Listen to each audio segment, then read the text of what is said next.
one.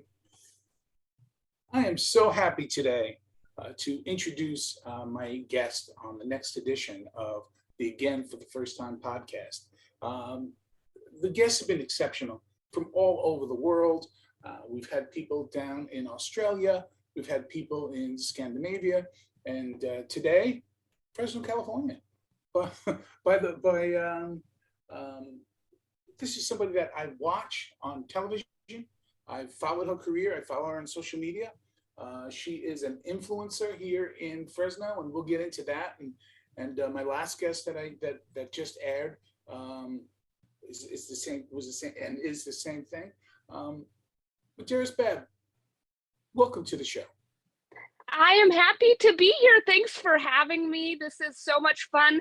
This is actually the first podcast that I have ever done. How fun.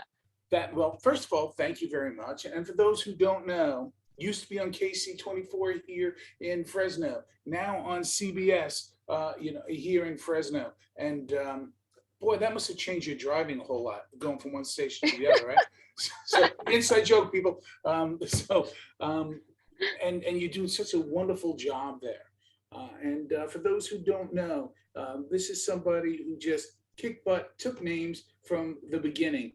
This is somebody who grew up in Montana and Butte, correct? Or that is correct. Butte, Montana, also known as Butte America by Butians. So, yeah. Oh, so it's Butians. Yes. Yes, like New Yorkers, Butians. Okay, good. That's good to know. Because I was actually going to ask that, because what do you call people from there? Well, that's good. And then you graduated college early. You are an award winner. Even when you were in school, you were winning awards.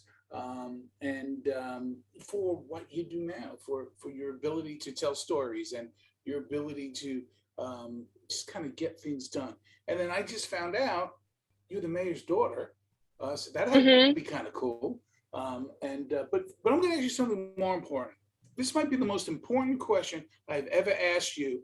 I haven't ever asked you one before, so technically it is the most important. And here it is. We both are big fans of the movie Grease, right? We were just talking about the TV show, movie Grease. And, rest in peace, Olivia Newton-John, and John Travolta was great in it. Was there ever a more heinous, should have never been made sequel than Grease 2? I don't think so. I mean, the original Grease is just so iconic. I mean, even from such a young age, my family had us all watching it. I was 3.5 years old, and you used to see me at every family function, every thing that we would go out into in public. I would be pretending to smoke a cigarette, throw it down, and then say, "Tell me about it, stud." Yeah, of course. I mean, it's just so iconic, and watching it a little bit later in life, you start to realize about what the movie is about. But it was such a family show with all the music. And actually, when Olivia Newton-John passed away, I was just playing the Grease soundtrack on repeat. But no, I do not think that the Grease 2 did any favors, and I am only the original Grease. That's it. That's all I'll watch. I'm the same way. I'm a person. Grease 2 never happened. It doesn't exist. Caddyshack 2 never happened. It doesn't exist. There's some of these other kind of movies, it doesn't happen. It's interesting, not to belabor the point, but you talked about how Grease, and you found out later some of the stuff that was about. It's really a credit to the actors, to the writers, to the directors, because they're able to walk that fine line. That is not, as somebody who edits their own work and presents it, that's not an easy thing to do. No, it is not an easy thing to do, and it is captivating to so many different audiences, I think. And so that movie meant something different when I was younger to then when I'm older. And I think that's kind of how life goes too. You think you know so much about something, and then later down the line, you see it from a totally different perspective. And I think we all see life and stories, everything through our own lens. And that's what's so special about being able to tell people's stories and just being trusted by viewers and gaining that trust, is that we all see things a little bit differently. And that's why I love doing what I do, because I get to hear and see and experience so many different perspectives. Give our viewers and our listeners sort of a insight into what it's like to grow up in Butte, Montana, Butte, America. Because I mentioned to you a little bit offline that growing up in New York City, people of a certain age, it was the Lone Ranger, and it was Wild Bill Cody, and it was Deadwood stuff, even though that's in a different era, of course. And I read those comic books, and Butte was this real place in my mind. And what was it like growing up there? It has such a history, and everybody knows each other because my hometown is only about 35,000 people. Our nickname is the richest hill on earth. And that's because of the reason that we had so many different mines back in the day, and copper would be sent to New York City for electricity. And really, there was immigrants from all over the place that came to Butte to work. And so it has a very rich history. Like we said, my dad was the chief executive, but it's the mayor of Butte for 8 years, and he was the commissioner before then. And so at a young age, I was in third grade when he was elected to be chief executive. And so when that happened, my life kind of switched, because I was known as Paul Babb's daughter. And I was also known from, my older sibling and my mom. But it was a great place to grow up in. And fun fact, Evel Knievel is from Butte, Montana. He's buried in Butte, Montana. Oh, that I did not know.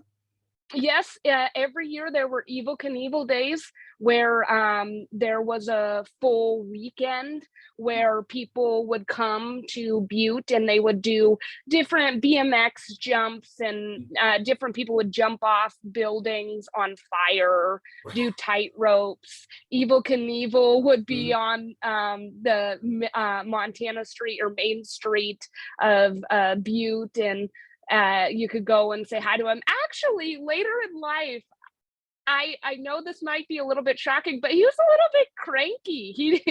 He wasn't big into people coming up to him, but it's definitely some rich history in Butte. And they're filming 1923 right now there, so that's pretty big because of all of the different historic buildings and the brick buildings, and it's quite the task. My dad works for the energy company up there now. And so actually they're putting this blue tape and removing all the street lights, the lamps, in order to film this. And so they are going in and they're adding detail on the brick, and it's quite the scene up in Uptown Butte, which is called Uptown Butte, not Downtown Butte. Oh, yes. So if you ever visit Butte, do not call the main area Downtown Butte. It is called Uptown Butte, and Butteians will appreciate that. Well, I'll give you a little reciprocity when you visit. First of all, I will go to Butte. I will go to Montana. I must. It's something that I must do. I'm just love it. If you ever go to New York, or when you go again to New York, and if you're ever in Brooklyn, don't call it New York City. It is part of New York City, but it's a standalone entity. They'll remind you that up until like the 1800s, it was its own city. It didn't become part of New York City till later. So you're from New York, you're from Brooklyn. I'm from New York City, but from Brooklyn. So always remember that. That's just a little help amongst friends. So I'm very fascinated with process, and a lot of people, when they, and I mean this with no blame, when they graduate, much less graduate early, they still don't know what they want to do. And you went from graduating in 17 early to hitting a top 100 television station from the jump. First off, that takes incredible moxie, confidence, or at least faking the confidence. But you can only, my old boss, Amy Schwartz, used to tell me, you can only hold your breath so far. So it's not faking. Talk about your process. How did that happen? Right. Well, I did finish school in 3.5 years, which was not an easy thing at all to do. I took 22 credits one semester, Wow. all very difficult classes. And what I think a lot of people don't understand about journalism school is it's a lot of hands-on classes. And so I was expected to go out and get stories, and we had a weekly newscast. So on top of all the homework that I was doing, I minored in business, all the accounting and marketing and regular general education classes. I was also going out and telling people stories from a pretty early age. After that, actually, before I graduated, I was offered the position at my first station in Bozeman, Montana at KBZK. I originally actually turned it down. And I was very set on working outside of Montana for my first market. And I turned it down, and I wanted to get this job in Spokane. I went and interviewed. I was one of the finalists, and I got humbled real quick when they decided not to choose me for the position. And so they told me that it was another person that had already been at the station before and was coming back. And it really was a little bit of a soul crusher, because I was like, I don't know what I'm going to do next. So I ended up going back to my first opportunity, because they called me up 2 months later after I hadn't been working for 2 months out of school. And they said, listen, I know that you do not necessarily want to come here first, but I think this is a great opportunity. You know Montana, you have a lot of connections. I want you to come here. If a better opportunity comes around, we will let you go as soon as that opportunity comes. And so that is exactly what I did. I worked in Bozeman for just over a year. And then what I started doing is not even applying for jobs, but I created my reel, and I started sending emails to a whole bunch of news directors. And I so wanted to come to California. Since I was a little girl, I wanted to be an actress. I'm a big theater kid, so I was doing theater from 7 to 17. And I gotta stop you there. Do you like plays? Do you like musicals? Do you like Shakespearean plays? Do you like Neil Simon type plays? I know you probably love them all, but what is your ballywill? What do you really, really enjoy? You know, I do. I love them all, but I loved to be in musicals. And I was in kind of like a Shakespeare play, but it was like more of a spin-off. And I've done a lot of different Disney things. And then my favorite was actually, I was in The Sound of Music with my dad. And my dad, who was mayor at the time of Butte, it was my first lead role. And they were actually going to cancel the show because they didn't have a male adult audition for Captain Von Trapp. And my dad decided, so that the play was not canceled, to show up and say that he would do it. And so he is not a thespian at all. Right. He's never done a play before, and it was such an amazing experience. So Sound of Music was definitely my favorite that I've done so far, but I think that's why I enjoy public speaking so much. But yes, so then I ended up coming back to California. My grandma grew up in the Central Valley, and so yes. And it just was a right fit. And honestly,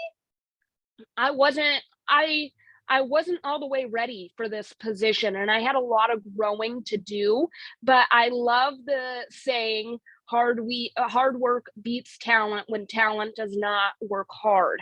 And so when I came here, I was doing stories that were, we call them fluffy, but were stories that were not the lead stories. I was working on the weekends, and really I knew my time was coming. I just knew that I had to keep on working, and I've always been confident in my work ethic that I've learned from my parents. And about 6 months in, um, I got sent to the Gilroy Garlic Festival shooting, Man, and wow, yes. yeah, from then on, my boss just started to trust me, and I got moved to Monday through Friday, the lead stories, and I've been doing it here in the Central Valley ever since. So let's unpack that a little bit. You earn your way through a hellish experience of the Gilroy fire, with the Gilroy shooting. But something inside you is ready and prepared. And do you think people generally don't realize that they're ready and they just sort of go onto autopilot because something worked, something clicked when you did that, that got your boss's attention and said, she's ready. She's ready to take on more stuff. Did you know you were ready? Yes, I knew that there was going to be an opportunity for me, and I knew as long as I worked really hard that I would be fine. And actually, the Gilroy experience was very eye-opening to me because I think there's also when you haven't been given as many big stories, and maybe it's so sad in this profession, but some people become hardened by the news. Oh, yeah. I remember getting to the Gilroy Garlic Festival and it's all taped off, and there's all these people that are wanting to get back in because they left everything and now it's a huge crime scene. And then there's kind of just reporters that are standing around, and I was like, I want to talk to some people and see what's going on with them. How were they holding up? And there was this one guy who decided to talk to me, and he had come from Washington and was a vendor there. And I started interviewing him and like asking him about the night before. And then all of a sudden, all of the other network TV crews and crews from Southern California, Northern California started flocking around him and then start asking their own questions.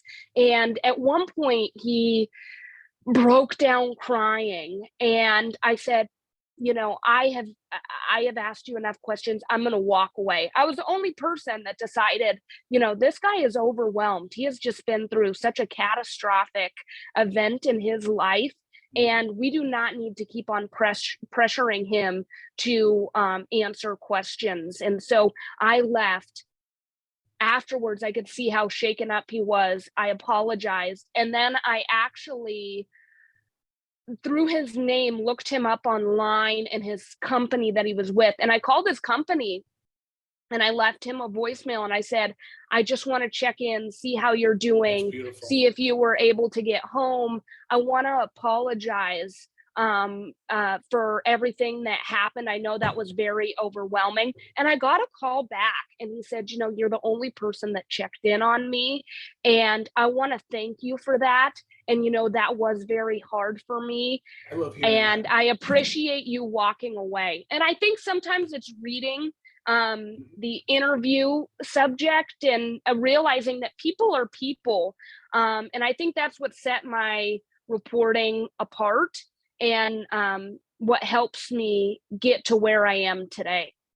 One thing I really admire about your presentations, and I use that term, you'll see why, because a lot of people, whether they're in the industry 1 year or 50 years, feel like they have to do one thing. I am the court reporter. I am the politics. I am the, I hate to use the term, the bleed leads. I am this. And you really do it all. And I think that makes you long-term, not only valuable to your company now, but your future, because you can do all of those things.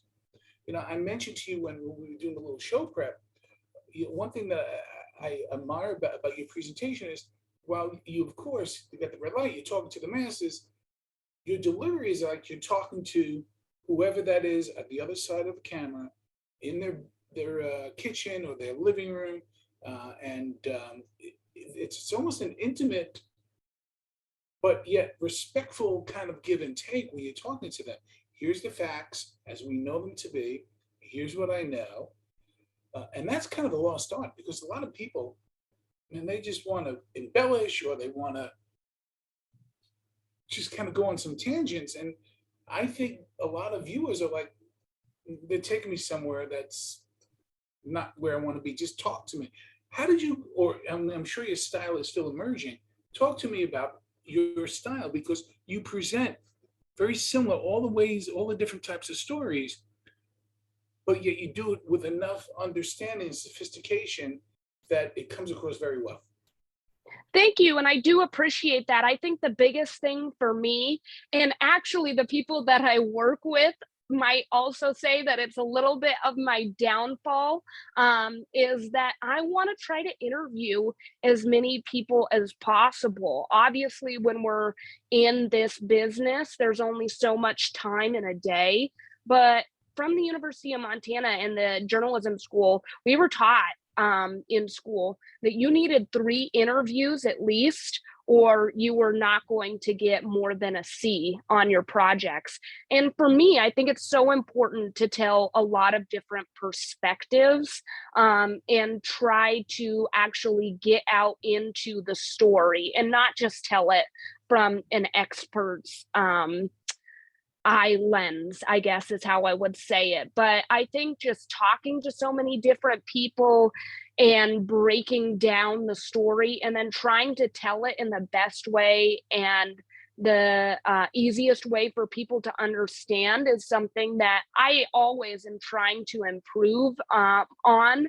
But I think really listening to the viewers and listening to what they don't want to see or what they don't really care about. If they don't want to be told what to do, if they don't want to be told over and over again about certain things, then you have to adapt in this business. And for me, I think telling different perspectives and making sure that you have a fully well-rounded story has always been important, but also telling a people's story. There could be a larger issue at hand, but going and knocking on people's doors, and asking the people that are the most affected by something what they think or how they're feeling, I think is something that sets my work apart. And like I said, I have a very strong work ethic. I'm going to be working on the story all day. I'm not going to just be trying to get what I can get to get by. It's very interesting how this business has evolved. And I think that for some people, this is a way to be on TV, but for me, this is a way to show and tell people's stories, and they're trusting me. I know that it is a trust. It's not easy after a shooting, after a wildfire, to let people in to your lives and share the most vulnerable part of you. And people share that with me almost on the daily. And so I feel a lot of responsibility to tell stories correctly and fairly. And I feel like I have done that throughout my career so far. So I want to go back to the word responsibility in a minute. But one thing that I see in specifically your work, I did documentary, and I bring that up to kind of talk about what we're talking about here. I believe, especially now, the way that news is, where you're doing your own editing, a lot of times you're doing your own filming, your own setup. You're filming a documentary every day. And Yes. you don't have a storyboard the day before. You might have a premise that you might want to follow up on.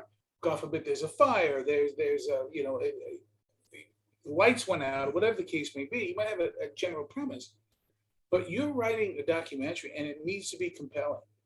And it's not easy. And I don't think people who do what you do get enough credit for that, because you can see it done really bad. All you got to do is go to YouTube and see it done really, really bad. When it's done well, I personally believe it needs to be acknowledged. Thank you. Yes, it is.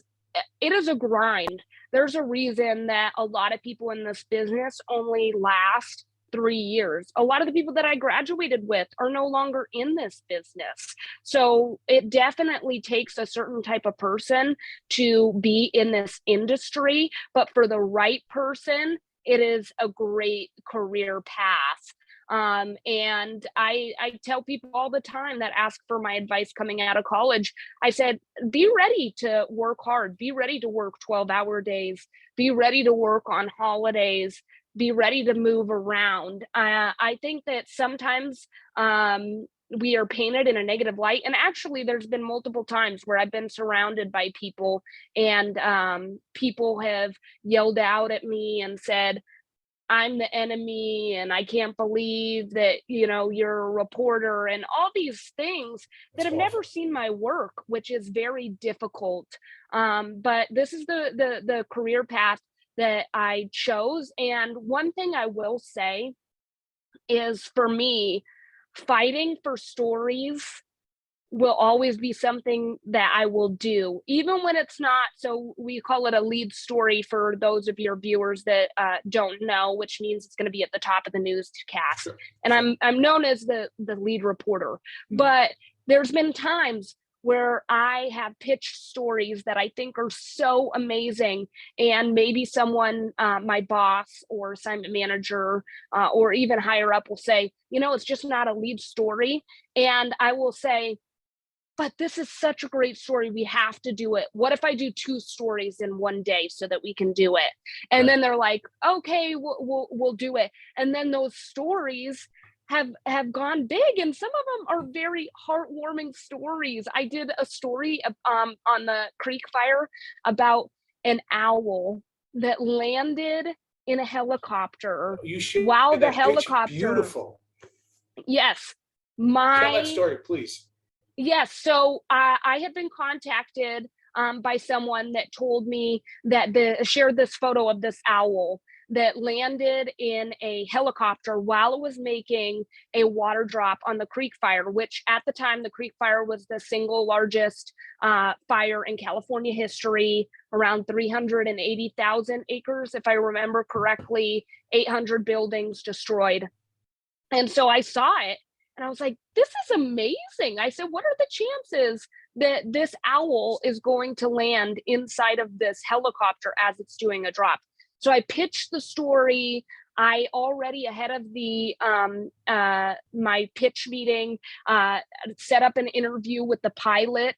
There had been several incidents with Fresno County Eagle One helicopter where they had incidents where not necessarily a bird had landed inside, but they'd been hit by it, and how detrimental that was to the helicopter. And so I had all these interviews set up, and I went to my pitch meeting, and my bosses were just like, we could do a smaller story on it, but we don't want you to, it's not a lead story. We're not going to have you do that. We're instead going to have you on this crime story. And I said, but I'm telling you guys, this is the story that people are going to be talking about. Are you sure? Are you sure? And then finally I called my boss and I just said, can I please do this story if I get my other crime story done and am able to put it together for the later shows? And she goes, okay, you could do it. And so I share it. I put the story together. It ends up getting, I think, close to 1.5 million views maybe on Facebook and 750,000 on Twitter. But they said that this was a 1 in a million shot.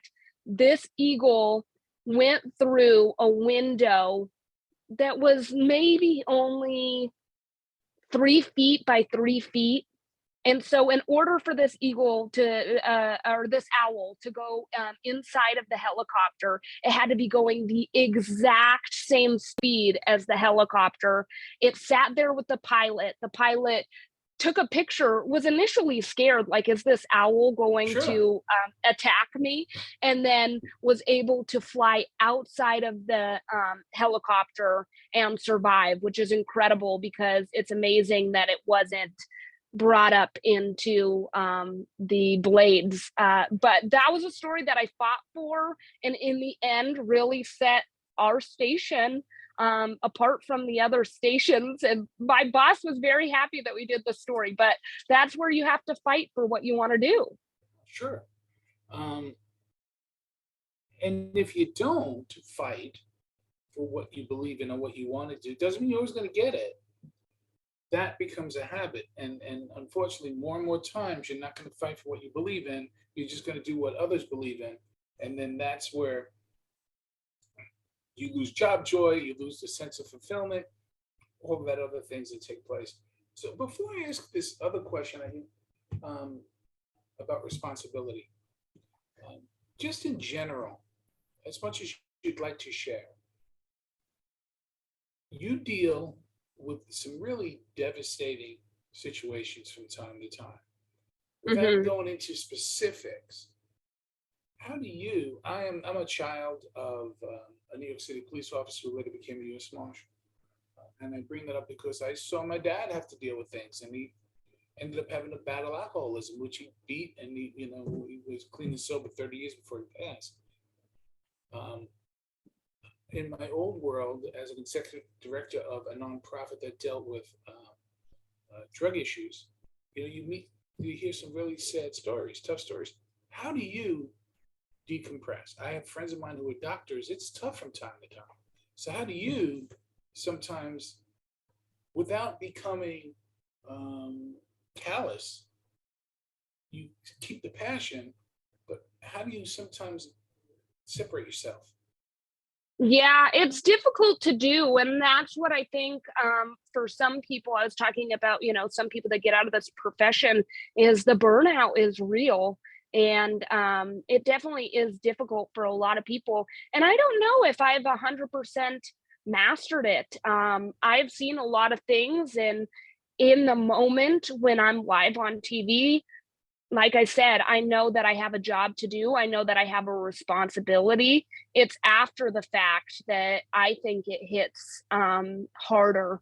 And so for myself, I think it's having workouts that I can have my energy out, or, here comes my dog Jackpot. So Jackpot's beautiful, Jackpot, by the way. Beautiful, beautiful dog. thank you. Yes, I got him from the shelter, but he has been Beautiful. huge for me because we go for walks every single morning. There's a group of us that go for walks, Mhm. and that gets my mind off things. I think it's disconnecting from the news when I'm off on the weekends and not trying to constantly stay in the know.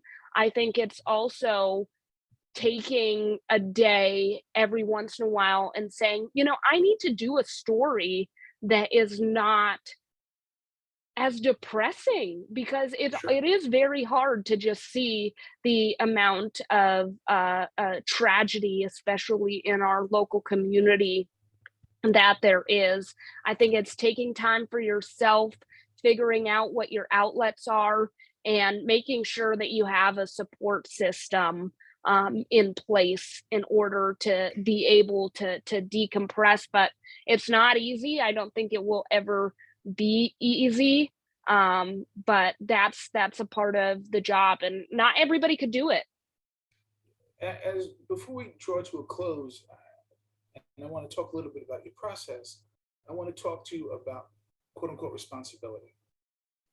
Hmm. I said this to a guest I just had, Skip Vecchia from KMJ, and I'll say the same thing to you.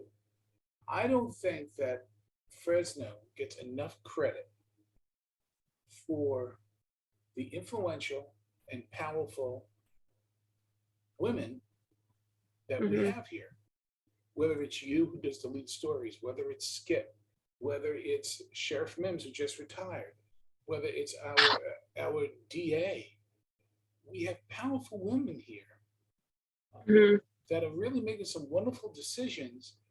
And I think that's under the radar. And talk a little bit about that. Do you feel a responsibility, even to this day, to the next generation who's coming up behind you? Oh, absolutely. And I think that it's a changing of time, especially. But I grew up around so many strong women in my household, and my mom was a big proponent. My parents were divorced, and so my mom had 4 daughters, and I would go week to week with each of my parents. But anyways, from growing up with my mom, I learned from a very young age that it's important to be independent, but it's also important to put in the work. And as women, we're probably going to have to put in more work, truthfully. And so I feel a responsibility for my reputation, but I also feel a responsibility for the young women out there that maybe want to follow in my footsteps, because there's so many women that I've looked up to. And originally I wanted to be a sideline reporter. I wanted to be the next Michelle Tafoya. So to see her on the sidelines and just see how well she could speak and talk about the game, like that was very inspirational for me. And so I hope to one day be a person that inspires a younger generation, or just one person to maybe go into the news industry and make sure that we are telling stories correctly. It's so crucial, especially local news for the community. I've seen it with wildfires and evacuations, and with, the pandemic and information getting out, and just so many different areas where you do need that local presence with journalists. And there's a lot of good journalists in Fresno, and I want to inspire people. And it's important that as a society, I think we do look at how we treat journalists, because you don't want people to not get into this field. You want the right people to get into this field, and you want people to have a passion for it, and you want people to tell really good stories and get important information out there. And if journalists continue to leave the business at the rate that it is now, we're in for a tough go. Well, let's hope that doesn't happen. And people like yourself, I think, are making that subtle change back to the way things used to be. What I mean by used to be, just you went to the news at the end of the day or during the day, and you believed what you heard, or at least that's the perception that the person had based on the evidence that they had at the time.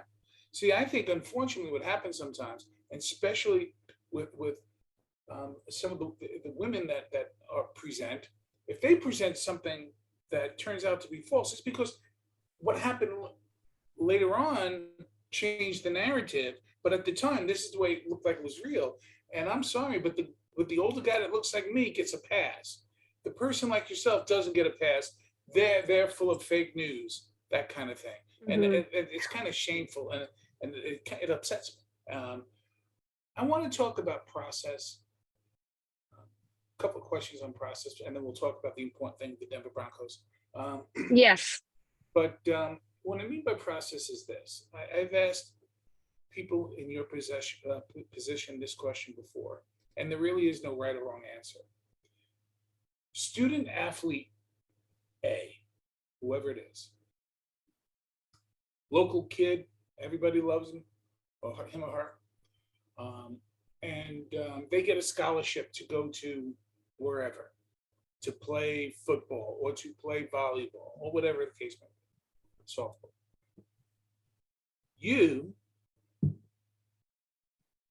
You're out on a Saturday night. You're leaving a concert. You're leaving a dinner with friends and family. And you see that person who's 17 or 18 drinking alcohol in the parking lot. Is that a story?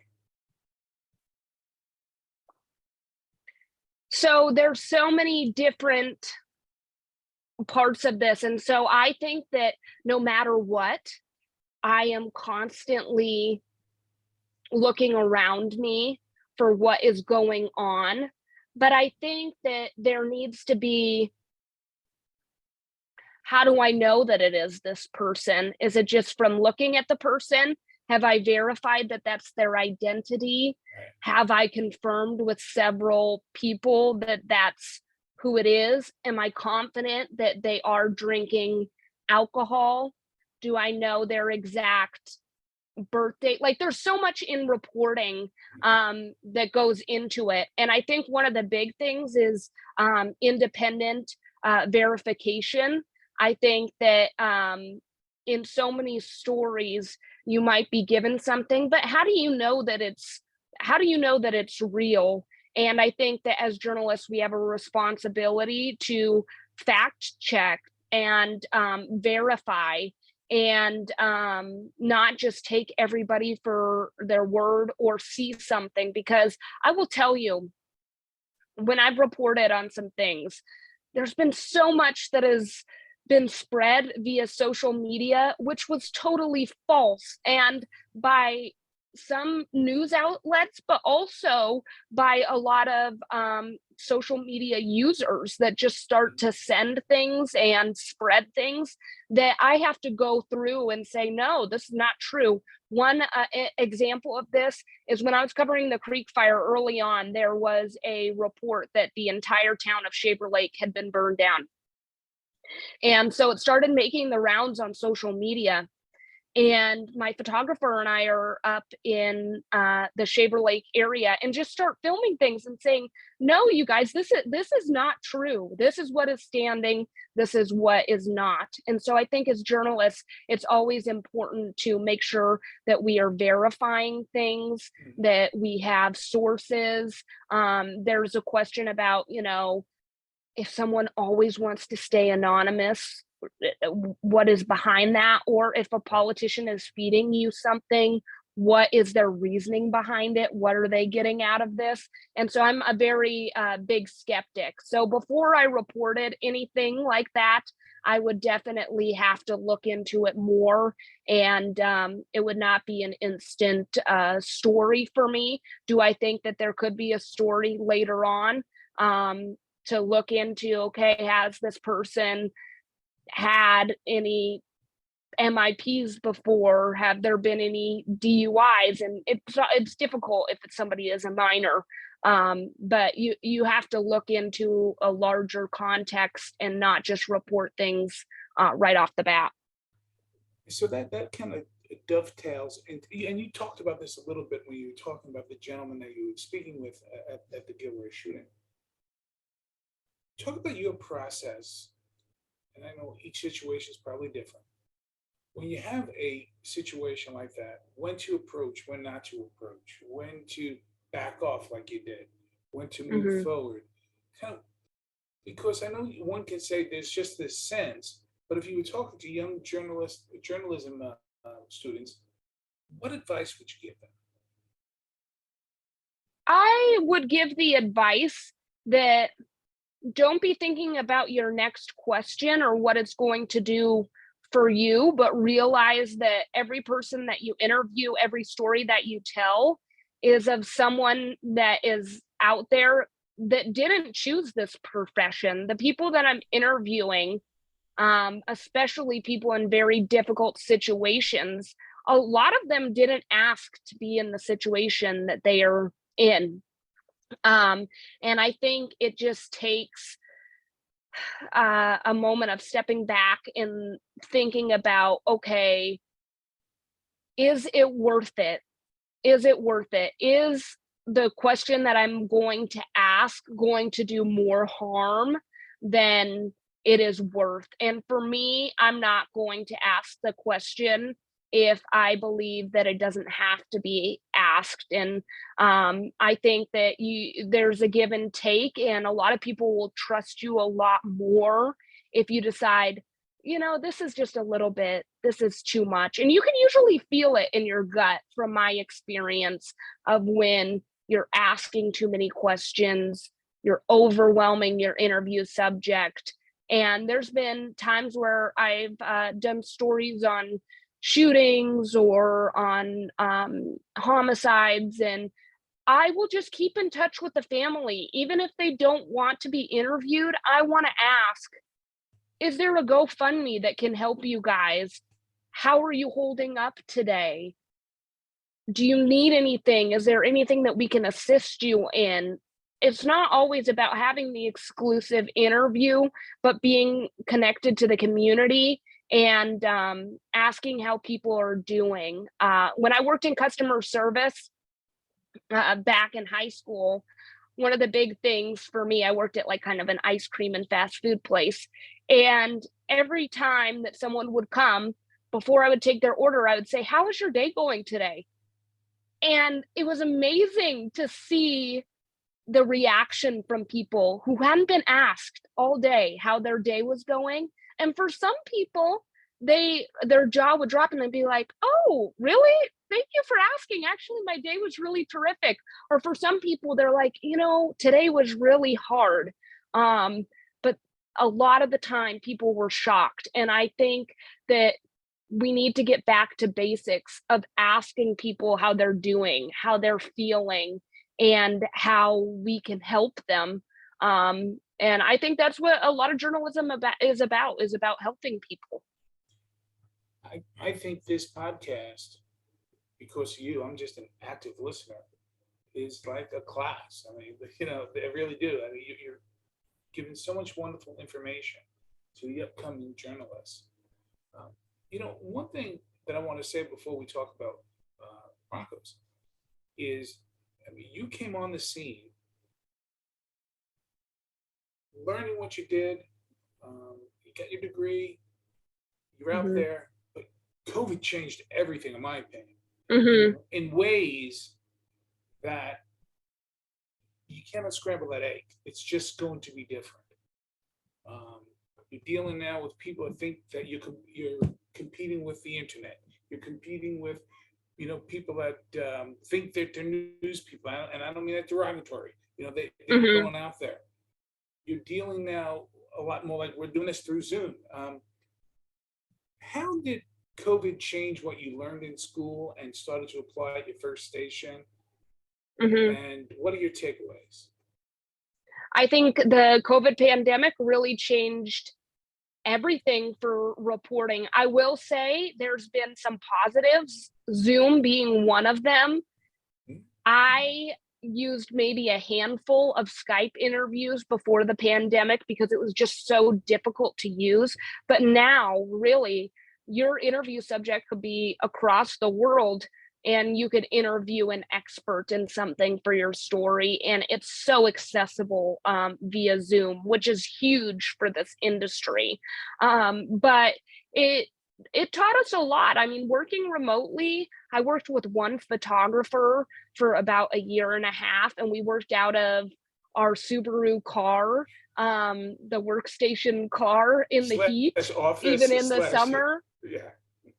And that was difficult. I mean, there were a lot of technology challenges. Also, finding a bathroom was almost impossible. So that was something else. But I say all the time in this job, every day I learn so much. And I learned, truthfully, so much more in the first 3 months on this job than I did in all 3.5 years of college, which is quite crazy, but you learn by doing in this profession. And I think for all those young people out there, you really just have to hit the ground running. And I've told people from my university before, listen, you're going to make mistakes, but this is a 24-hour business, and take responsibility for what you did and then move on, because you cannot stay in that mistake forever. And so I think with this job, it's just adapting to things that have happened, and the COVID pandemic has taught us that for sure,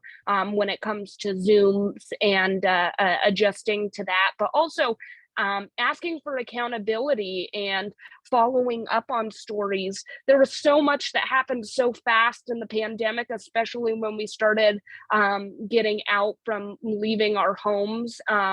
And with all of the money that was given out by the federal government and the state government, like there's a lot of reporting that still needs to be done and see where exactly everything went. And for good journalists, this is a time to be reporting, because there's a lot of reporting that needs to be done, but it also was a very trying time, and a lot was going on, whether it was the pandemic and the shutdowns, and then George Floyd and everything about police departments, and then we went into the Creek fire.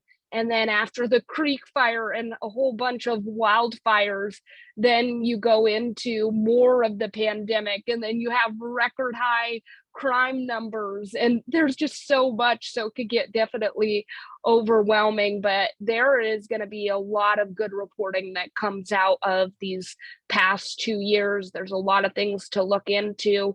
And I think everybody needs to keep on chugging on, and chugging along, and we'll get there. We'll get there. Well, we need more people like yourself out there doing it, and because, boy, you hit on something. Some of those PPP loans, I'd like to know where the money went, and people, what's being paid back, what's not being paid back. There's a lot going on there, and nobody's saying anything nefarious going on, but transparency is a good thing. Right, and a lot of independent reporting needs to be done. Yes, exactly right. Mederios, tell me why the Denver Broncos will win the AFC West. I hope they win the AFC West, but I've been saying to almost every single person, the AFC West is going to be the toughest division in football. I think maybe all 4 teams are probably some of the best teams in the NFL. A lot of people believe that Herbert is going to be MVP this year. I don't know about that, but we have a great receiving core. Russell Wilson just got that big extension, so that should be interesting. We do have a good defense with Simmons and Chubb, and so I think the Denver Broncos could be tough, but I'm going to say right now, I think 3 out of the 4 AFC West teams make it to the playoffs this year, especially with 7 teams on each conference. So we're going to see how it all shakes down, but I am so excited that football is back. I just drafted 3 fantasy football teams, so I'm ready. Excellent. Have you ever won your leagues? I have. I was, nice.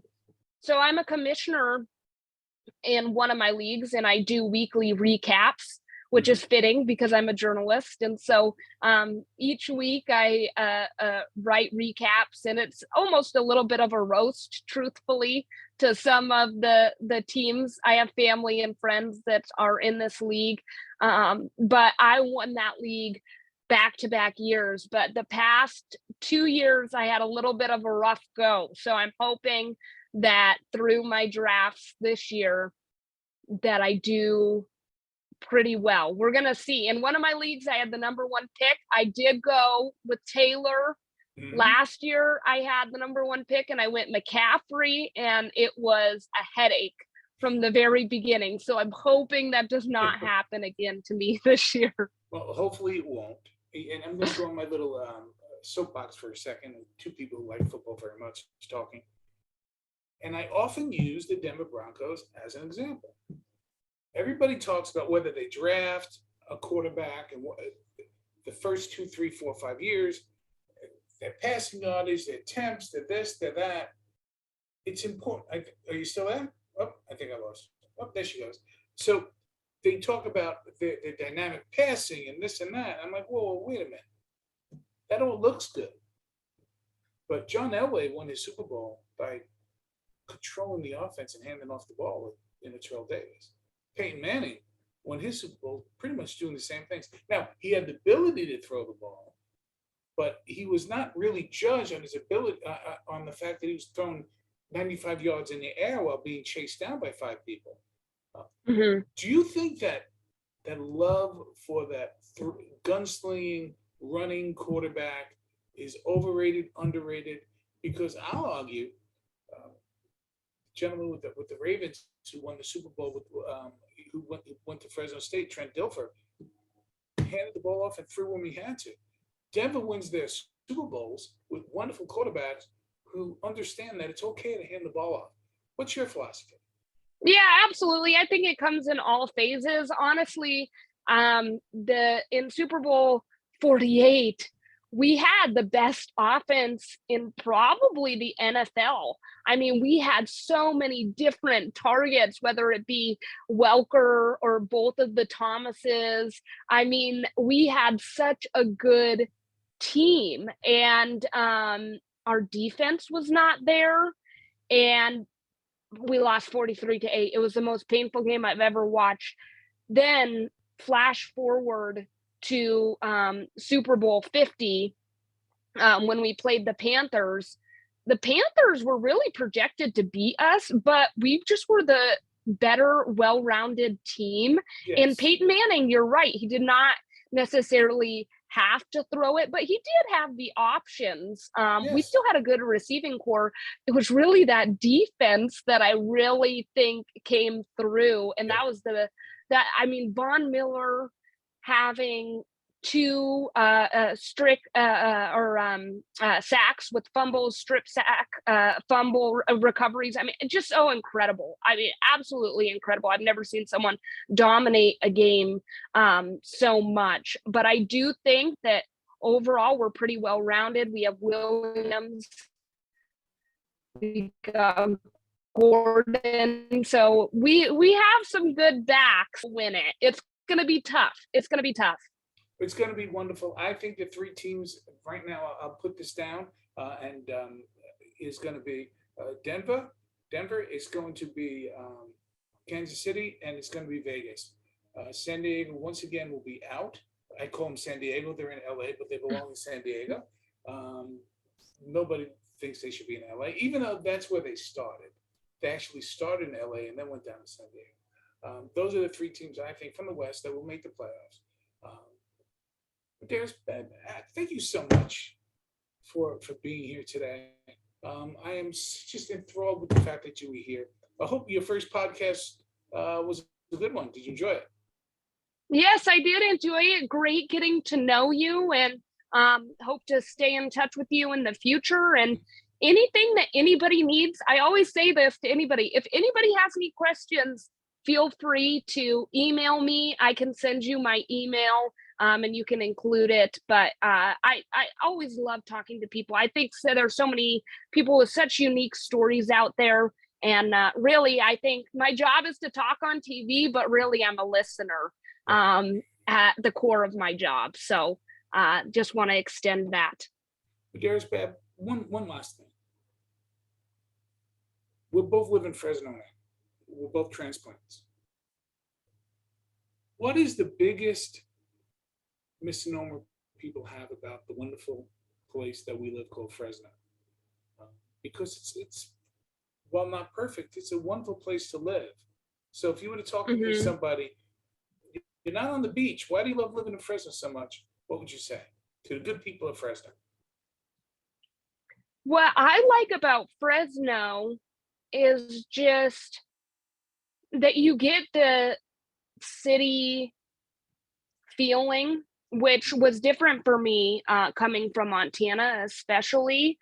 But I think there's a lot of good people and good things happening around here. Like, it's amazing to see how many times people have come together, whether it be neighbors, whether it be communities, whether it be cities, and support one another. And just the fact that there's people that have never met someone, and if there's a funeral for a firefighter, or if there's a natural disaster, there's so many good people in this area that are willing to help. And sometimes I think in very large cities, that can not be present. And I am just thankful that the community has opened up their arms to me, even with my Montana accent, which I get all the time. People always say that I have an accent. You get that. How about me with my New York accent? Forget it. You have no exactly. Accent. I don't know. The way that I say, and I don't say this on air, I'm going to give you a little bit of a little secret, I guess I'll call it, is the way that I say BAG is bag. Right. And people in California get so weirded out by that. And so on air, I do say bag, even though I do not agree with this pronunciation. But no, I've been welcomed by this community. There's so many good things going on. And I think that because it's overlooked, which is, I'll bring it full circle, Butte can sometimes be talked down about from other towns in Montana, that sometimes it's the places that people have something negative to say about that are the best places. And the Central Valley is something special. The Central Valley is something special. I remember telling my friends back in New York when I was here about a year that, so let me tell you what I did today. It was about 70 degrees outside, and I took a 45-minute car trip to the snow. And we went up there and played in the snow with the kids, and then came back home, back to 70 degrees by 3 o'clock in the afternoon. And they're like, what? I go, yeah, that's where I live. By the way, and we saw these wonderful sequoias that are 2,000 years old plus. So thank you for being my guest. And then go to the ocean. Oh, absolutely, absolutely. Go to Pismo. Take care. Exactly. Which my grandma, I'm Portuguese, so my grandma called Pismo Portuguese Palm Springs. That's what she used to call it to me. And she said that for a lot of people in the Portuguese community, they didn't have the means to go down to Palm Springs. So the next best option was Pismo. So that's what I know it as, Portuguese Palm Springs. Just let me tell you why I love Pismo so much. You just kind of jolted a memory. When I was a kid, I used to watch Bugs Bunny. And Bugs Bunny, every once in a while, got lost trying to get to Pismo Beach. So just as a little ode to Bugs Bunny, I had to go to Pismo Beach, take a picture on the beach, send it to my friends in Brooklyn, saying, me and Bugs Bunny, Pismo Beach. And I would have liked to meet Grandma. She sounds like a wonderful person. She was an amazing person, very strong woman. And she loved to do puzzles and play card games, which is where I get that from. There's not many people my age that do puzzles or play card games anymore, but I'm trying to bring it back. We'll see if I'm successful in that or not. But yeah, she was one of a kind. Real quick, what's your card game? What's your go-to? So actually, my favorite card game is a Portuguese card game called Pedro. It's a 4-player card game. You play in pairs of 2s, and it's pretty much like a bidding game. And so you bet on your hand, and then somebody gets the bid, and then you're supposed to make a certain amount of points that you bet. If you do make it, then you make the points. If not, you go back and you got to get to 181. But I play a lot of card games. Love some Texas Hold'em. I play 31, 21, Gin, Kings Around the Corner, Queenie. So excellent. I love card games. Card games. We got to play a card game sometime. That'll be a good thing. Yes, absolutely. Okay, you as well. Thank you so much. Okay, bye-bye.